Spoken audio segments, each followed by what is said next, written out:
risky. I mean, I was so excited about what we were doing. It's true I could have gone bankrupt, but you know, I had a set of skills that were highly employable, and in fact my parents were still willing to let me go back to Harvard and finish my education if I wanted to. You've always got a job with me, Bill.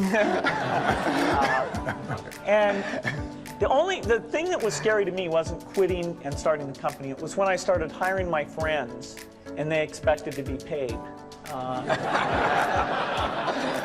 And then we had customers who went bankrupt, customers that I'd counted on to come through. And so then I got this incredibly conservative approach that I wanted to have enough money in the bank to pay a year's worth of payroll, even if we didn't get any payments coming in.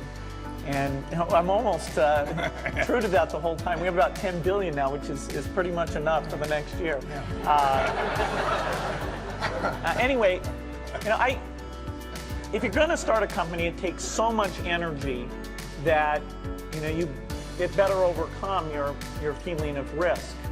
I don't think that you necessarily, if you're going to start a company, should do it at the start of your career. I think there's a lot to be said for working for a company, learning how they do things. You know, if you're young, it's hard to go lease premises. They made that hard for me. You couldn't rent a car when you were under 25 at the time, so I was always taking taxis to go see customers. The people would, you know, people say, well, we're going to go have a discussion in the bar. Well, I couldn't go to the bar.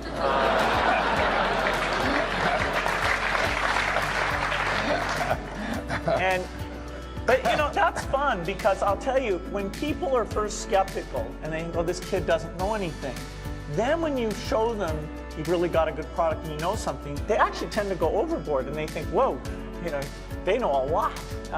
Let's really do an incredible amount with these people. So our youth, at least in this country, was a huge asset for us once we reached a certain threshold. It is hard. It's hard to hire older people because they'll be a little bit conservative about whether they should come and take the risk. And it took 3 or 4 years before we could go out into the normal sort of employment pool. But those problems that come with starting a firm, you better think of those as part of the pleasure, part of the challenge that is part of the excitement. I want to thank Harvard for this honor. I'll be changing my job next year, and it will be nice to finally have a college degree on my resume. I applaud the graduates for taking a much more direct route to your degrees.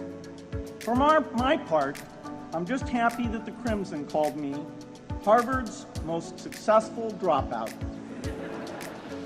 I guess that makes me valedictorian of my own special class. I did the best of everyone who failed. But I also want to be recognized as the guy who got Steve Ballmer to drop out of business school. I'm a bad influence. That's why I was invited to speak at your graduation. If I'd spoken at your orientation, fewer of you might be here today. I'm in meetings a lot. My calendar gets very full with those, and then at night, after the kids have gone to bed, I'm on email a great deal. I get messages during the day. That's my chance to give long responses. And then over the weekend, I send a lot of mail as well. I take 2 weeks a year to just go off and read and think, where I'm not interrupted by work or anything else. I'm just solidly trying to think about the future, and people get to send me things to read as part of that so-called Think Week. So it's a nice mix of things. About 25% of the time then I'm out traveling around, meeting with customers, Europe, Asia, and that sort of helps me think, okay, do we have the right priorities? What are people responding well to, and what would they like to see us do better? Hello, I'm Bill Gates, Chairman of Microsoft. In this video, you're going to see the future, Windows. Microsoft first came up with the Windows concept back in 1983. And today, the leading software users have switched into the Windows environment. It's really incredible how quickly our powerful applications like Word and Excel and PowerPoint have been adopted. It's not just Microsoft applications. Even companies like WordPerfect and Lotus have now come out with Windows applications. And every week we see new innovative work. It's really attracting all the innovation in the industry.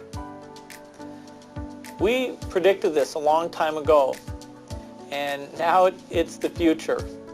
The key point there is you've got to enjoy what you do every day. And for me, that's working with very smart people. It's working on new problems. You know, every time we think, hey, we've had a little bit of success, we're pretty careful not to dwell on it too much because the bar gets raised. I love bridge. Bridge helps you think. It's a game you can play your entire life and keep getting better and better. I think anybody who's good at bridge is going to be great at a lot of things. So I really encourage people to get involved, and I want to thank the people who've put things together for juniors. They'll be thanking you the rest of their life because bridge is such a great sport. I talked to my dad, I talked to Warren, I talked to my wife Melinda.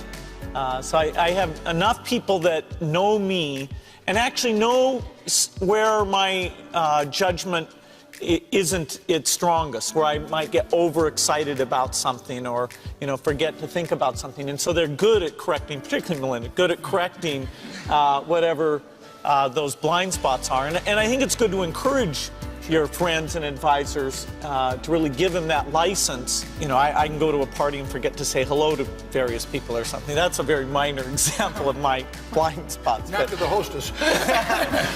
Well, Melinda would help me do that. Yeah, she would, so, yeah. So, you know, a small number of people that you can turn to on certain key things is a great asset. My best business decisions really have to do with picking people. You know, deciding to go into partnership with Paul Allen is probably at the top of the list.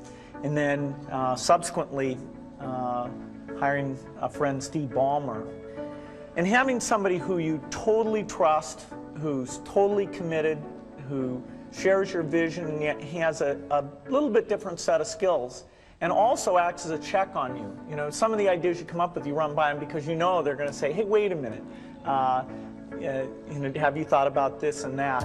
And just, you know, the benefit of sparking off of somebody who's got that kind of brilliance, it's not only made it fun, but it's really led to a lot of success. So picking a partner is crucial.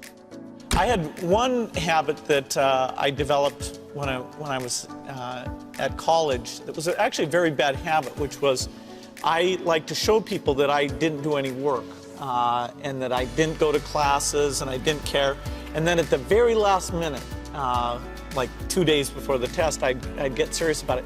And people thought that was funny. You know, that was my positioning, the guy who did nothing until the last minute. Then when I went into business, that was a really bad habit. And it took me a couple of years to get over that. Nobody praised me because I would do things at the last minute, and I tried to reverse to students I'd actually, I didn't think that highly of, who were always organized and had things done on time. I'm still working on it, but procrastination is not a good habit. Thanks for watching this video. Don't forget to subscribe.